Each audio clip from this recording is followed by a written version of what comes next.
Jurgen, obviously Newcastle on Boxing Day, and Rafa always gets a good reception when he returns to Anfield. I just wonder what that kind of reception tells you about the standing given to a manager, the kind of respect and the affection that he's held in as well when a manager delivers success at this club.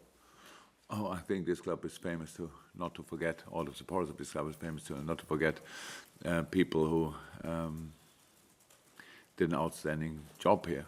It's not only Rafa, but it's Rafa, and especially because he's still in the Premier League and from time to time around, living still here in the area, obviously became a proper Scouser, which is quite rare for a Spanish guy.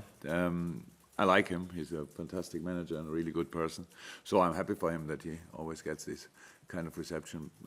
That's really, it's nice. It just shows, that obviously Liverpoolians don't forget that easy. So good for him.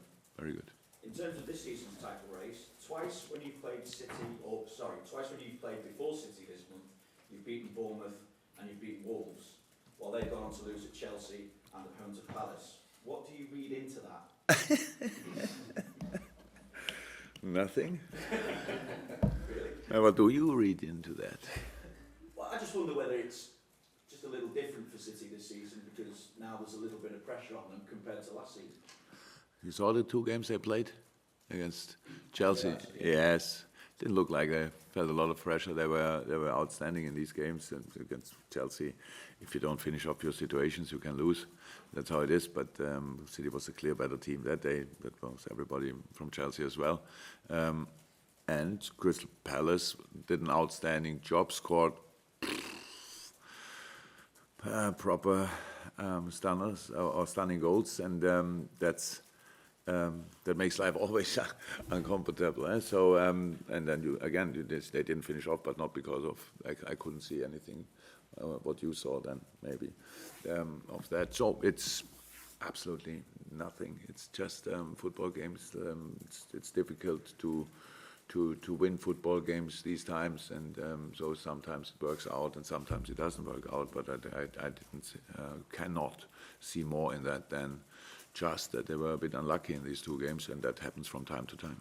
Well, are we looking then, as you kind of alluded to last week, I suppose, at a three-way title race? Because obviously Spurs moved back to within 6 points of you yesterday, and probably said quite a bit about the threat that they'll pose as well, the way they did that. Oh, look, it's you make these stories, not you alone, but you in the room. You make these stories about who is in, who is out.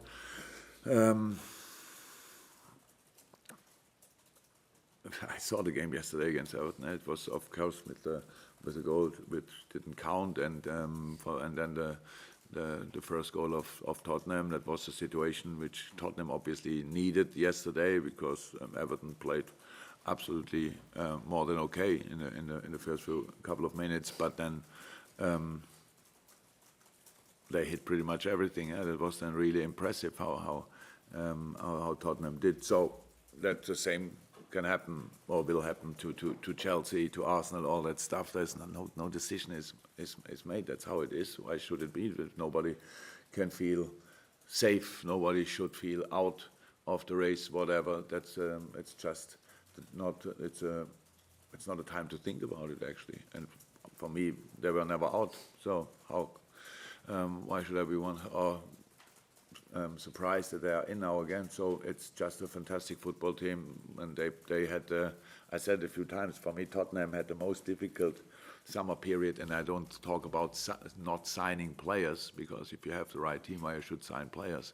It's just because 8 or 9 players played the full World Cup nearly, and playing so far such a season is more than impressive, and that's the situation. So yeah, a lot of teams are in whatever you call the title race, and that's how it should be. And that's maybe the only difference to last year when pretty much nobody was in anymore at this time, and that's good for all supporters out there. It felt like a pretty good weekend for Liverpool, at least on the whole, I would guess. Probably more good news in terms of players coming back as well. Who was out? Well, Trent. Yep. Is back in training, full training, we will see. Yeah. Naby got a few bumps and bruises, didn't he, against Wolves?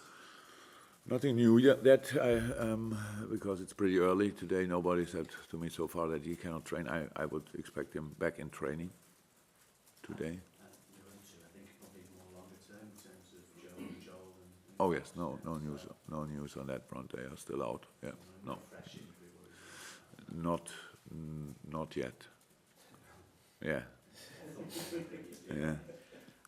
This sort of time last year, I think you'd sort of almost done your big transfer business. So now we're getting to January.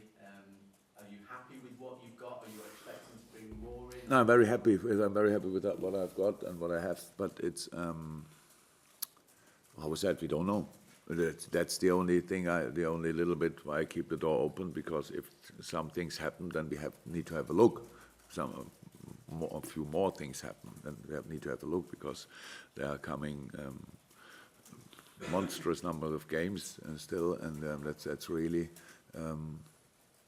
important that we always can react. But as long as we can react, it's all good. But how I said, if then something will dramatically change, then we need to have a look. That's all. If nothing happens, then I would say we will not do anything. Juliette? With Jurgen, because it's been 12 months around now, has he made more of an impact than you thought he would do? And also the way that people talk about him, is he one of the most influential players that you've worked with? He's very, very, very influential. That's really good. I'm happy about. When I met him first, I thought I knew about his personality. Do you feel something like that? What kind of guy is sitting in front of you? So I was pretty sure that he will be like he is actually. And on the pitch, we have to say that after what I heard now, that Tottenham game last October, when we got conceded 4 goals. After that, before Birch came in, we started already defending much better, conceded much less than already, and then Birch came in on top, and yes, that helped, of course. But it was always, how I said, I have no problem with giving all the compliments and all the credit to the boys. That's really like that. I only know that the game doesn't work like this. You bring in one player and that doesn't change anything if the rest is not improving as well. So we improved as a team, that's true, and he's a massive factor in that. That's for sure as well. So hopefully it can stay like this, that's all. So not 100% sure which system they will play, but it looks so far like it's could be again a 5-4-1. So which means you have to be patient, you have to be lively, you have to try to create, you have to be 100% aware of their counter threat, because that's massive. They cross a lot, they have run down in the box, so there are a lot of things you have to think about. That's football, that's what I'm thinking about, and not the general situation. How did we play and what did we reach and what can we achieve?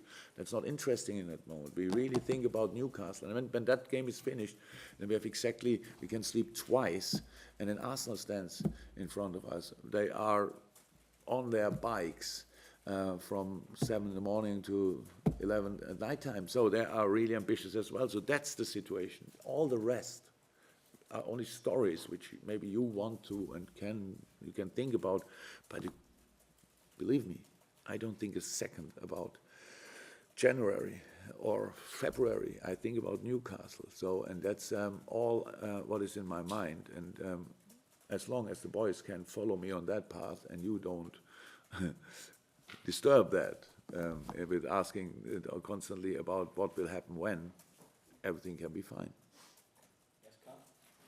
Okay, James Milner's the only player playing the squad who's won a Premier League title, but how important is the personality and the character of all the players as we sort of go into the second half of the season in terms of maintaining that momentum? The only thing I know that all players who won the title one time, it was for all of them at one time, the first one. Yeah, I had. You don't know what is more important. Is it experience or is it potential, attitude, desire, joy, completely being completely fresh, never had it before. But there's nothing. We don't know it. You absolutely don't know it. It's not important. It's not. Experience is always good if you're young enough to use it. If you're 105 and if you experience it now, you got it. Then it's quite difficult to use it for football, for example, and that's why really we have to use all experience from the last game, especially from the last season, stuff like that. That's much more important. So, but character always is always very important. But these boys, there's no doubt about that in the squad, because we achieved in the past already big things, finals, good positions in the league, and that's we did that all together. And so so far we only did steps together, and that's what we have to do further on. And then we will see where it ends. That's it. Adam, anything from you? No? Anything? I think that means from me to finish off. Just on that, I know you're a big fan of him down pretty well. And what's he making the job that he's doing at Newcastle? Because it seems like he keeps delivering for them even in difficult circumstances. Oh yes, because he was still talking about Rafa. Yeah. So no, it's just he's an outside. I know him really for a long time. I knew him before I came to Liverpool, and he did always brilliant jobs, very successful. He was at Napoli, outstanding.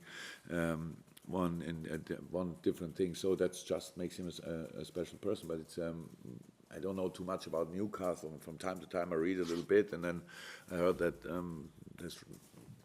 nobody was really happy with